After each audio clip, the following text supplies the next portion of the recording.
అలాగే ఇప్పుడు 4 ఇట్లు ఇచ్చిన తర్వాత నా 2 ఇన్నింగ్స్ మొదలవుతుందని చెప్తున్నా. అది నేను చెప్పొచ్చేది. ఇప్పుడు చూపిస్తా ఇక్కడి నుంచి. అస్సలు చూడు, ఒకవైపే చూడు, రెండో వైపు చూడాలనుకోకు, తట్టుకోలేవు, మాడిపోతావు. ఇప్పుడు చూస్తారు, ఇక్కడి నుంచి చూపిస్తా. అసలు చలనచిత్ర పరిశ్రమ ఇక ముందు ఎటువంటి సినిమాలు, ఎటువంటి అంటే మీరు ఊహించని, మీకు మీ అంచనకు కూడా అందని సినిమాలు ఎలా చేస్తారో ఇక మీరు చూస్తారు.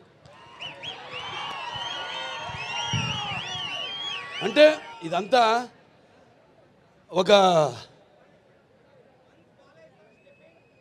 సినిమాలు చేసేయాలి ఎక్కువని కాదు, లేకపోతే నాకు వయసు అయిపోతుందని కాదు.